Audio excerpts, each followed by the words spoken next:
Stephen Kotler and Jamie Wheal, Stealing Fire: How Silicon Valley, the Navy SEALs, and maverick scientists are revolutionizing the way we live and work.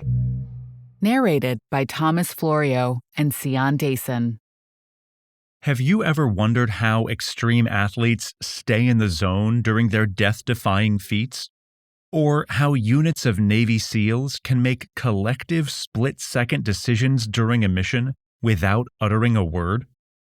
Whether through the thrill of the game or years of training, high-performing individuals have found ways to achieve a state of mind that the authors refer to as ecstasis, a Greek word which roughly translates to standing beyond oneself.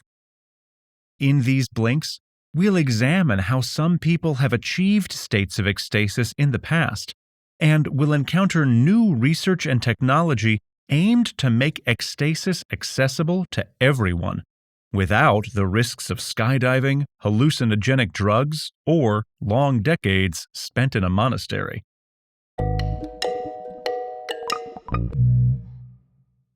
Before we begin, we publish new content every week, so be sure to subscribe to our channel and ring the bell to get notified about the latest extracts. Our videos can be a bit longer sometimes because we never compromise on the content of the book and video. Therefore, it's important to watch the video till the end. Let's get started.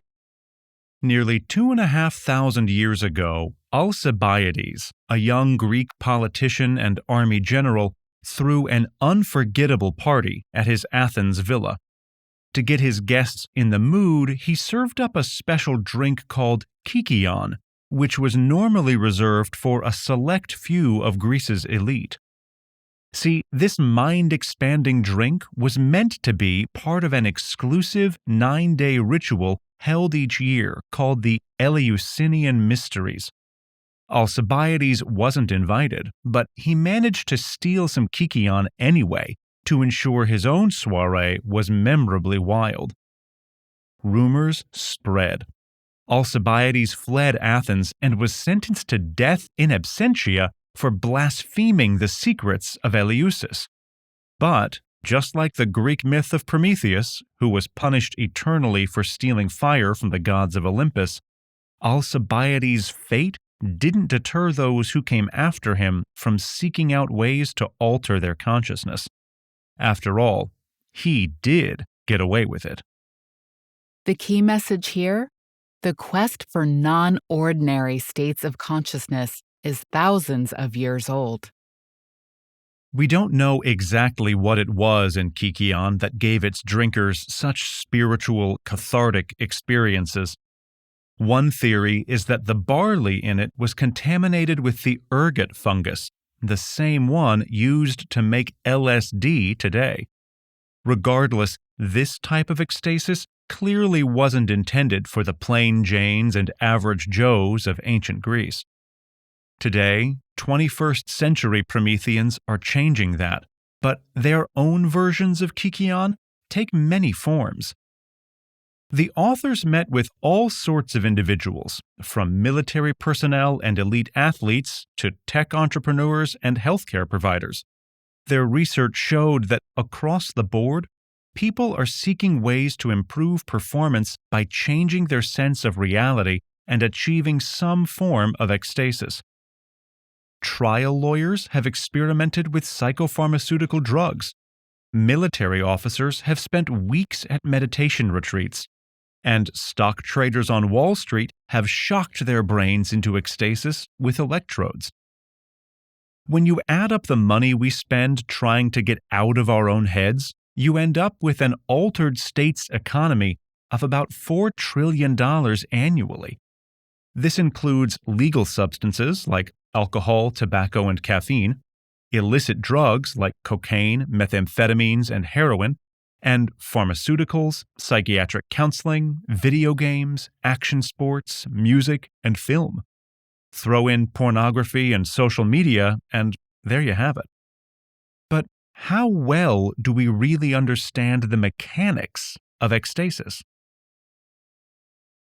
In 2004, the U.S. Navy's SEAL Team 6 was in Afghanistan on top-secret business. Their mission? to capture an al-Qaeda operative known as al-Wazoo. Al-Wazoo had broken out of an American detention center and was recruiting new members for Osama bin Laden. The SEALs needed al-Wazoo alive. He'd be a valuable intelligence source. They had to act fast, carefully, and silently, all as a team. They found al-Wazoo in his compound, armed but asleep. He was captured without anyone firing a single shot. The mission went perfectly, but the part that really made it a success was the team's ability to flip the switch and merge their consciousnesses into one. They were able to decide, as a group, when not to shoot, and thus avoided causing unnecessary harm. Here's the key message. We know flow when we see it, but training ecstasis is still a bit of a mystery. Navy SEALs are known for relying on quantifiable performance metrics for their screening process, and only the best of the best make it through. In the long run, it's very expensive. To train just one SEAL, it costs $500,000. It takes a further $4 million to make it onto the elite SEAL Team 6. And then there's the millions spent training the ultimately unsuccessful candidates. Now consider the mental aspect. In the al-Wazoo mission, it didn't come down to the SEAL's ability to shoot accurately or scale high walls. The operation's success hinged on their collective, split-second decision-making. So, how do you test someone's ability to flip the switch and merge their thinking with a group? In the past, it's been a question of who already had that ability under pressure, not who could be trained to do so. But at the SEALs Training Center in Virginia, a new facility called the Mind Gym attempts to do just that, with the help of cutting-edge body-brain performance devices. They track brain activity with EEG monitors and heart rate fluctuations with cardiac coherence devices. And they're using sensory deprivation tanks to remove distractions, practice switching off the self, and accelerate the process of learning a new language. All this in the hope of speeding up that shift from individual to group flow. The Navy SEALs are just one example of a group that uses what we currently know about non-ordinary states to explore their practical potential. To make sense of the various efforts in ecstasis research, the authors have identified 4 main forces of ecstasis: psychology, neurobiology, pharmacology, and technology. We'll look at each of these areas in the next few blinks. Let's start with psychology. As of 2017, nearly 25 million Americans suffered from post-traumatic stress disorder, or PTSD, often resulting from child abuse, sexual abuse, or experience of war. For a long time, PTSD was ignored, misdiagnosed, or ineffectively treated, and the only 2 medications currently approved for it are Zoloft and Prozac, both of which need weeks or months before having a noticeable effect. More recently, however, some unconventional treatments have yielded promising results. This is the key message. MDMA, surfing, and meditation can help alleviate symptoms of PTSD. MDMA, also known as ecstasy, is most often associated with club culture. But scientists are increasingly interested in exploring its potential uses in clinical psychotherapy. In 2010, psychologist Michael Mithofer conducted a randomized controlled study using MDMA. He found that just a single dose could, in some cases, completely alleviate the symptoms associated with PTSD. And in contrast to Zoloft and Prozac, the effects persisted years after taking 1 to 3 rounds of MDMA under therapeutic supervision. In 2015, the U.S. government approved studies that explored using MDMA to treat anxiety and depression. Some researchers, like occupational therapist Carly Rogers, have achieved similar results with other previously unorthodox treatments. At Marine Corps Base Camp Pendleton in California, Rogers tested out the combined effects of surfing and talk therapy with Iraq War veterans suffering from PTSD.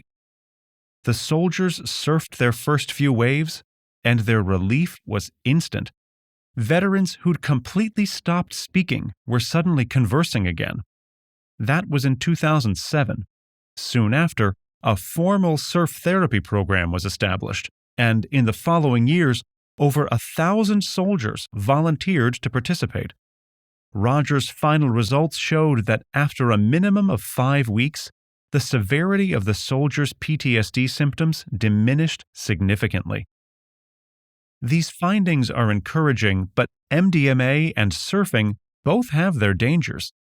Plus, they're not immediately accessible to everyone. Meditation, however, is. In one study by the U.S. military on individuals who have PTSD, a month of daily meditation allowed 84% of participants to reduce or even discontinue their antidepressant medications. The control group's symptoms, on the other hand, got 20% worse.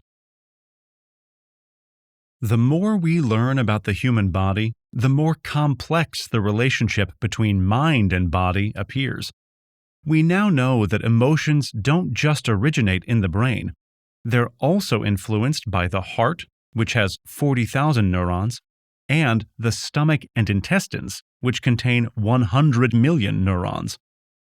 Research in neurobiology, the second of the 4 forces of ecstasis, indicates that different states of mind produce measurable responses in our bodies.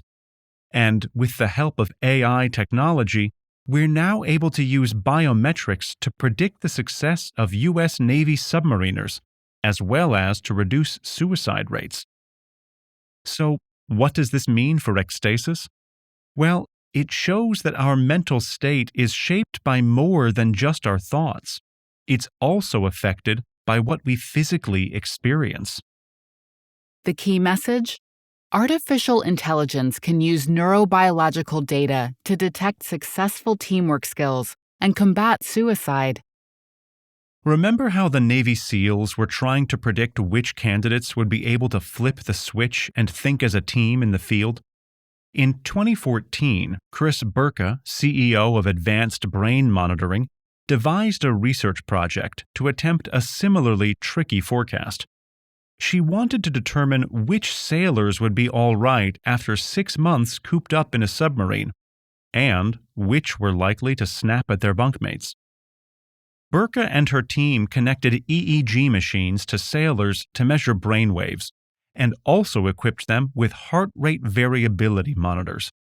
Then they put sailors through a 4-month training program. After 16 weeks, the biometric data they collected could accurately predict which sailors would stay in the zone on an actual submarine assignment and which ones might go off the deep end. In another project, this time at the University of Southern California, a therapist named Ellie has learned to spot the signs of depression, anxiety, and PTSD early on to curb the rise of suicide in the military. Ellie seems human, but she's not. She's the first ever AI therapist. She talks through a video monitor and listens, but she also has another tool in her arsenal: the technology to read facial expressions, discern tones of sadness in a patient's voice, and interpret word choice.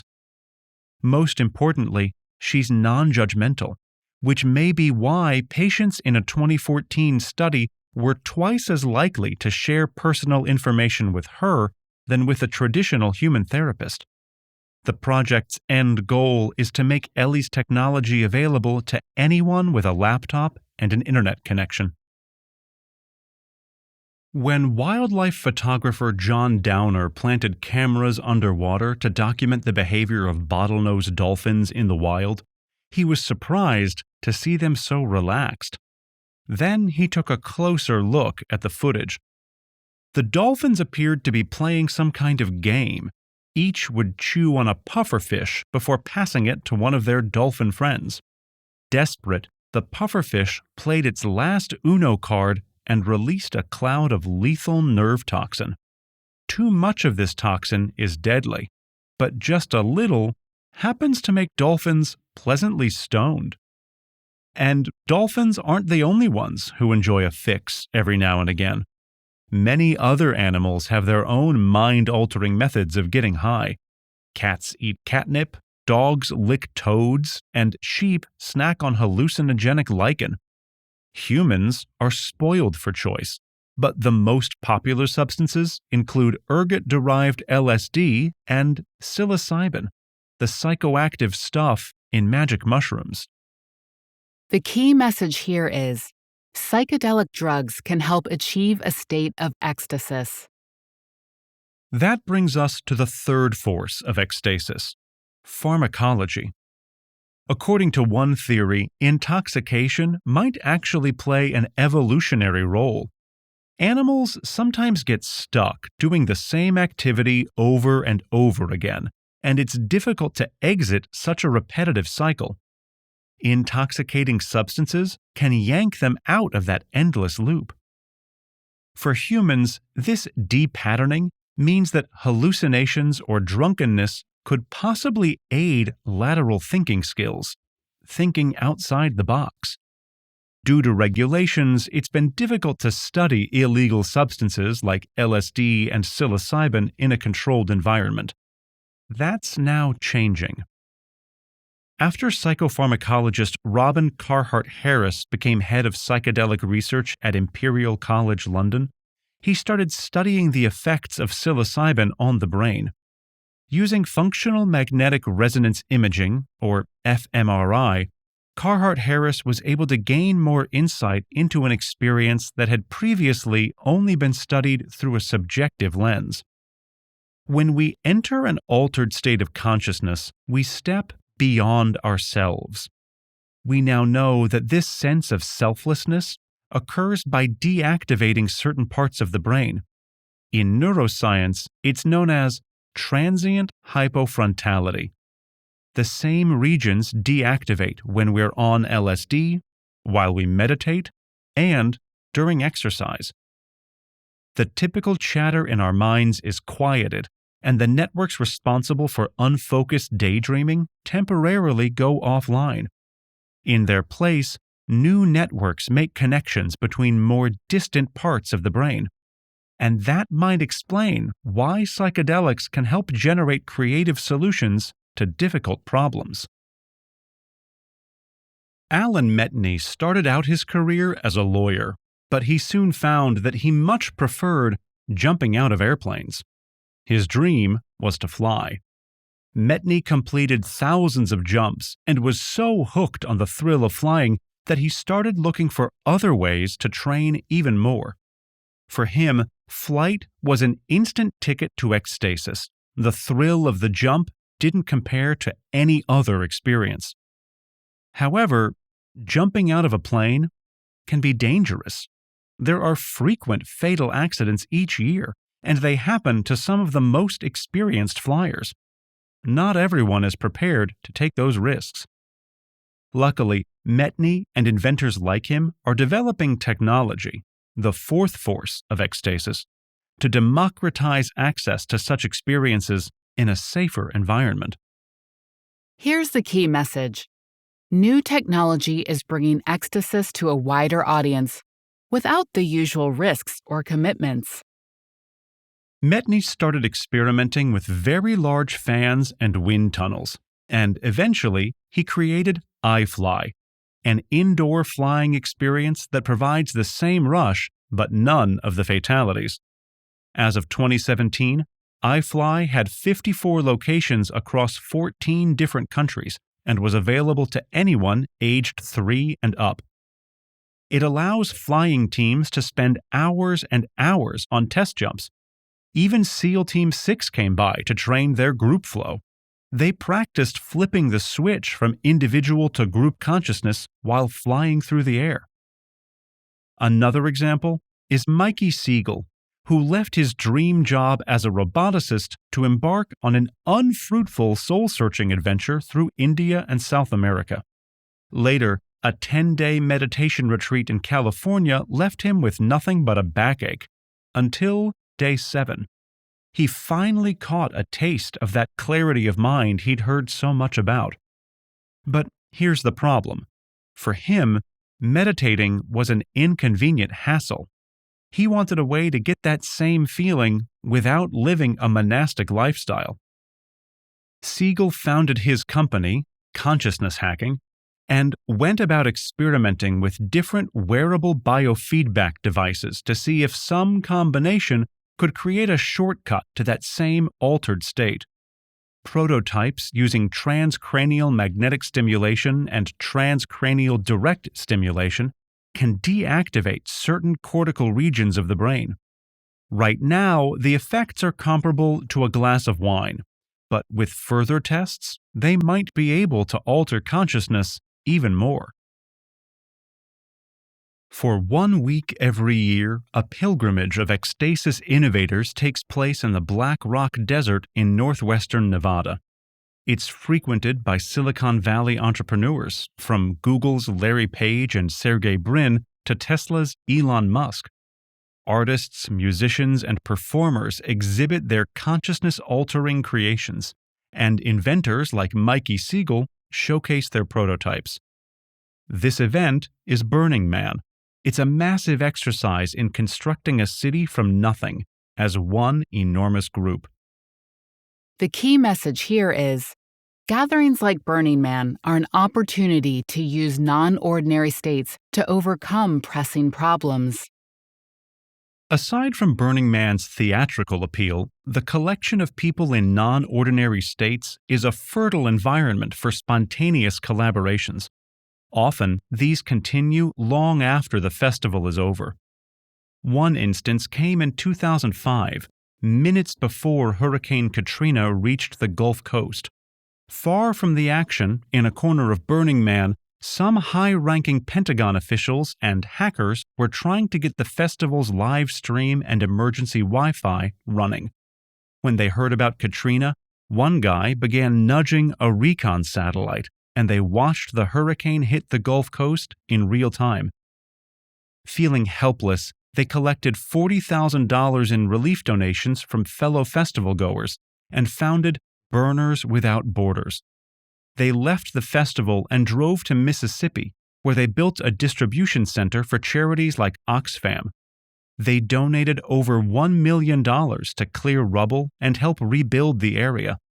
They've gone on to support other relief efforts, including Japan's Fukushima disaster in 2011 and Hurricane Sandy in 2012.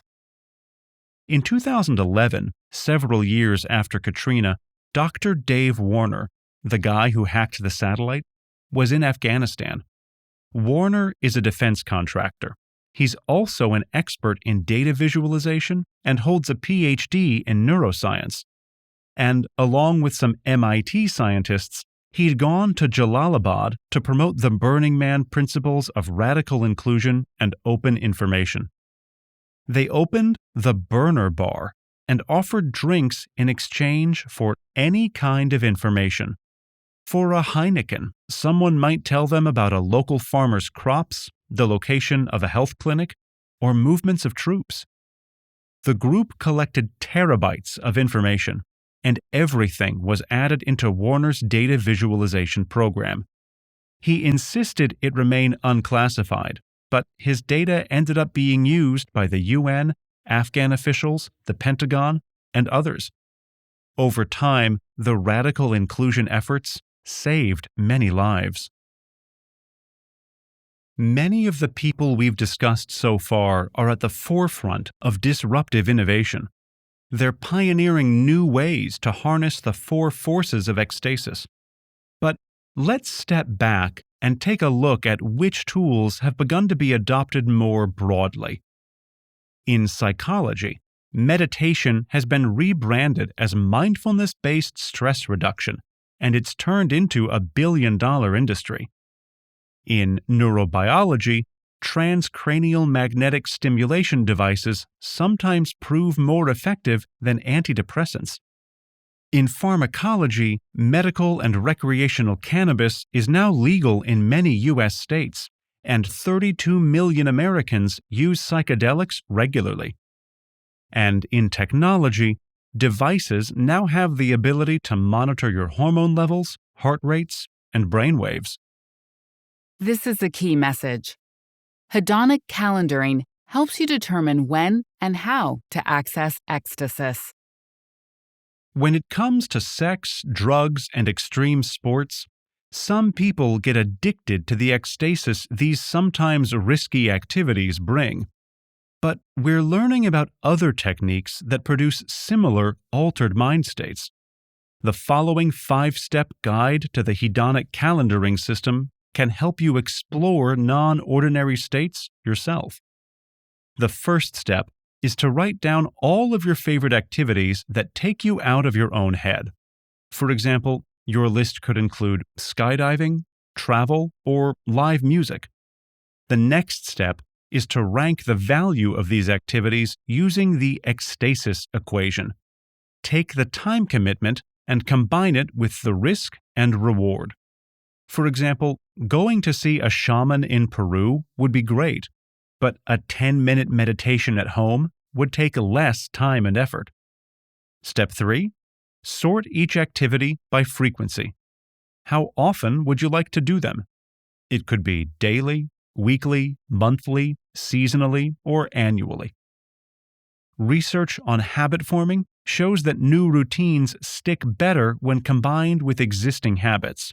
So, in Step 4, think about ways to merge these ecstasis activities with things you already do. And finally, beware of becoming what the authors call a bliss junkie. If you're not careful, you could get addicted to an altered state for the wrong reasons. Each year, schedule 30 days when you quit everything cold turkey. No more meditation, kinky sex, or psychedelics. Let your mind and body recalibrate and see how you feel. The key message in these blinks is that the pursuit of non-ordinary states of consciousness is nothing new, but today we're learning more about how it works than ever before. MDMA, surfing, and meditation might be able to help people with PTSD. AI therapists can reduce suicide rates. Psychedelic drugs can allow your brain to make connections it might otherwise never make. And technology like flight tunnels and transcranial direct stimulation devices have the potential to deliver states of ecstasis without risking your life or spending hours doing meditations.